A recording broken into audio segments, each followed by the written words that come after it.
नमस्कारम। एक प्रश्न है, योगियों को गुस्सा आता है या नहीं।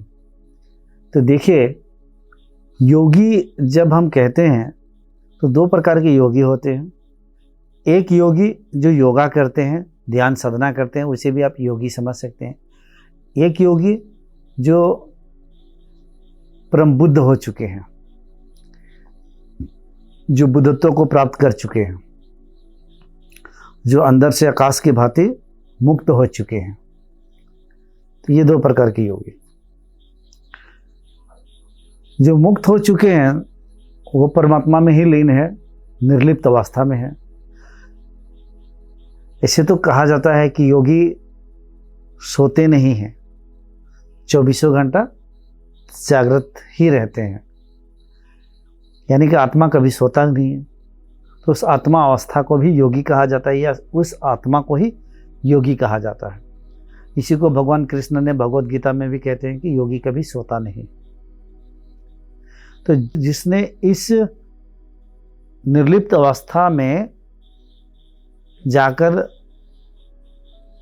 मिट गया है, उसके अंदर गुस्सा स्वतः आता नहीं है। अगर गुस्सा आ गया कोई परिस्थितियों की वजह से, इसका मतलब है वो बंधन में है। लेकिन दूसरी ओर ये भी है कि ऐसा नहीं है कि उसके अंदर गुस्सा नहीं कर सकता है। वो चाहे तो अद्भुत गुस्सा कर सकता है, किसी को अद्भुत डांट भी लगा सकता है, क्योंकि उसको तो मुक्ति मिली है, उसके पास तो फ्रीडम है। अब गुस्सा नहीं कर पाएगा, ये भी तो एक बंधन है, लेकिन वो होश में करेगा।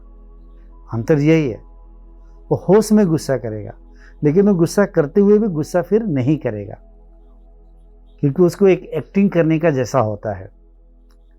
उसको एक्टिंग करने का जैसा होता है कि वो गुस्सा कर रहा है। लेकिन ये योगी जो मैं कह रहा हूँ, ये योगी जो बुद्धत्व को प्राप्त कर लिया है, उसके बाह्य जगत की कोई भी चीज़ें प्रभावित कर कर उसको डिस्टर्ब नहीं कर सकती है, उसको गुस्सा नहीं कर सकती है।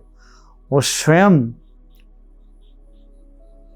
होश पूर्वक जो कुछ भी करना चाहे वो कर सकता है, क्योंकि वो जो कुछ भी करना चाहेगा ये भी गलत है, क्योंकि वो चाहेगा भी नहीं। जो कुछ भी होना होगा वो हो जाएगा। उस होने में भी वो कभी भी आसक्त नहीं होगा, बिल्कुल आसक्त नहीं होगा, क्योंकि सब कुछ करते हुए भी एक योगी सब कुछ करते हुए भी कुछ नहीं करता है, और कुछ नहीं करते हुए भी सब कुछ करता है। जब कहते हैं सब कुछ नहीं करते हुए भी सब कुछ करता है, तो उन लोगों के लिए कहा जा रहा है जो लोगों को अभी तक सत्य का बोध नहीं हुआ है, क्योंकि उनको तो यही दिखेगा कि ये गुरुजी कर रहे हैं। तो इसीलिए उनके दृष्टि के लिए कहा गया है कि योगी अंदर से तो कुछ नहीं करता, ये तो अपने आप होता है। लेकिन उनके लिए लगता है कि ये योगी, ये गुरु ही सब कुछ कर रहा है।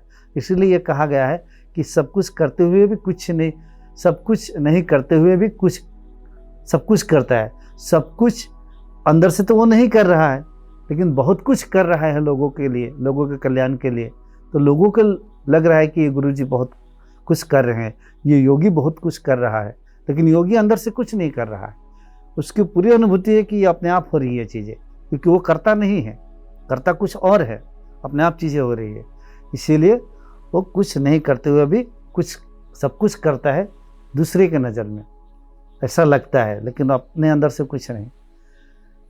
तो इसीलिए कहा गया है, ध्यान में रखिएगा कि सब कुछ करते हुए भी कुछ नहीं करता है, और कुछ नहीं करते हुए भी सब कुछ करता है। तो योगी मुक्त है, और एक योगी अभी मुक्ति के लिए प्रयत्न कर रहा है, प्रयास कर रहा है। तो योगियों को गुस्सा कोई दिला नहीं सकता है जब तक उसके साथ कोई प्रारब्ध में ऐसा ना हो। तो देखिए, कभी कभी योगियों को भी बहुत कुछ भुगतना पड़ता है, क्योंकि कुछ न कुछ प्रारब्ध में रहते हैं, नियति में कुछ चीज़ें रहती है जिसे भुगतना पड़ता है। जैसे कि शारीरिक दुख हो, या किसी के साथ कुछ बात विचार करते हुए कुछ घटित हो गई। मुझे याद आ रहा है कि एक सन्यासी था, वह एक गांव में गया और एक पेड़ के नीचे अपना कुटिया बनाकर रहने लग गया। कुछ महीनों तक रहा और गांव के सारे लोग उसके पास आते थे और उससे ज्ञान सुनते थे, उसका सेवा सत्कार करते थे, प्रणाम करते थे।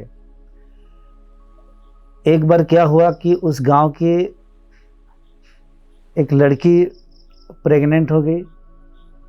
अब बच्चा होने वाला था तो गांव में पूरा हलचल मच गई। तो लड़की को पूछा गया कि इसके पिता कौन है इस बच्चा का। तो उस लड़की ने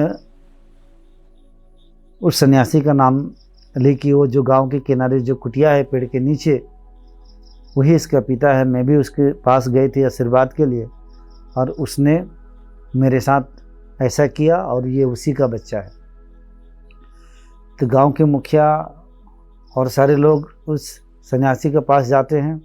अब बच्चा जब होता है तो बच्चा को भी सन्यासी को दे देते हैं। अब बच्चा को कहते हैं कि अब तुम ही इसे संभालो, और उसे मारते हैं, पीटते भी हैं। मार पीट कर उसको दे देते हैं और उसको धमकाते भी हैं कि ये गांव छोड़कर तुम चला जाना।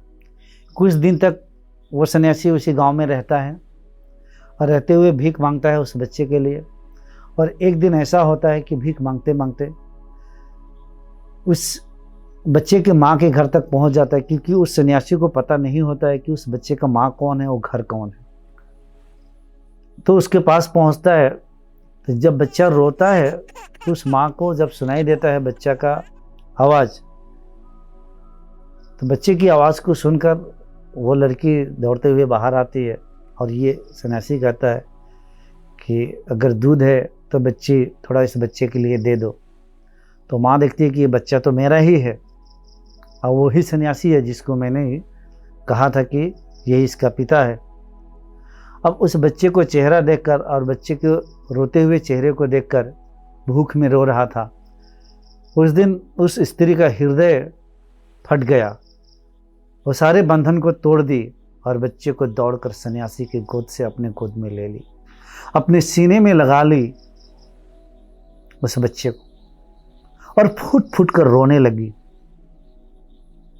सारी इज्जत और गलतियों को भूल गई, बंधन टूट गए और लेकर अंदर चली गई। और सन्यासी भी दम रह गया।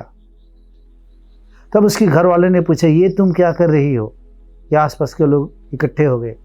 तब वो कहती है कि ये बच्चा इस सन्यासी का नहीं है, इस बच्चा का पिता कोई और है। इस बच्चा का पिता हमारे गांव के मुखिया का लड़का है। उस लड़का ने मेरे साथ प्यार का बहाना दिखाकर मेरे साथ संभोग किया और जब मैं प्रेग्नेंट हो गई तो शादी की बात कही तो उसने नकार दिया। ये बात जब गांव वालों को पता चला तो सारे गांव वाले फिर टूट गए उस सन्यासी के चरणों में। सारे गांव वाले सन्यासी के चरणों में गिर गए, जो कि पहले उसी सन्यासी को जूता चप्पल का माला पहनाए थे, उसे मारपीट किए थे, गोबर फेंके थे उसके शरीर पे। वही लोग फिर जाकर उसके चरणों में अपने सिर को लगा दिए और कह रहे कि हे गुरुवर, हे भगवान, आप हमें माफ़ करें, हमसे गलती हो गई। तो देखिए, जो लोग आपको माला पहना रहे हैं वो जूता भी पहना सकते हैं और जो जूता पहना रहे हैं बाद में माला भी पहना सकते हैं। खैर ये बात अलग है, लेकिन इतनी सारी घटनाएं तो घट गई। तो उस गांव में भी एक बुद्धिमान था, उसके मन में एक प्रश्न जागृत हुआ और वो जाकर उस सन्यासी से पूछा उन सारे लोगों के सामने कि हे भगवान, ये बात बताइए कि हम लोग जब आपके पास आया, आपको मारा पीटा, जूता चप्पल का माला जब पहनाया और कहा कि ये बच्चा का आप पिता हो और इस बच्चा को संभाले, तो आप क्यों नहीं कहा कि मैं नहीं हूँ? आप एक शब्द भी नहीं कहा, आप चुपचाप बैठे रहे, एक शब्द भी नहीं, अशब्द निशब्द रहे। आप हमें बताएंगे कि ऐसा क्यों किया आपने? तब वह सन्यासी ने कहा कि देखियो, मैं इस गांव में इसलिए आया ही था क्योंकि मेरे प्रारब्ध में ये होना था, ये बाकी था, थोड़ा सा मारपीट और जूता चप्पल का खाना, ये मेरे बोध में था। इसलिए मैं अपने प्रारब्ध को भुगतने के लिए, पूरा करने के लिए यहाँ तक आया, और मेरा प्रारब्ध यहाँ पर ख़त्म होता है और आप लोगों को ये मालूम भी होता है। अब मैं कल इस गांव से निकलकर सदा सदा के लिए चला जाऊंगा, क्योंकि आप लोगों के साथ जो मेरे हिसाब किताब थी वो मेरी पूरा हो चुकी है और वो निकल गया। तो एक परम बुद्ध इस प्रकार के होते हैं, उनको होश रहता है और होश में ही सब कुछ घटित होती है। इसीलिए उनके अंदर गुस्सा, जब उसको जूता चप्पल का माला भी पहनाया जा रहा था, उसको मारा पीटा जा रहा था, बच्चे को थमा दिया गया, फिर भी वो सन्यासी थोड़ा सा भी गुस्सा नहीं हुआ, क्योंकि उसको पता था कि ये मेरे प्रारब्ध है और मेरे प्रारब्ध में मेरे कर्मों के अनुसार ये मुझे भुगतना पड़ रहा है। तो उसके अंदर बोध था, इसलिए वो गुस्सा नहीं हुआ। और जिसके अंदर ये बोध है वो गुस्सा भला कैसे हो सकता है। धन्यवाद।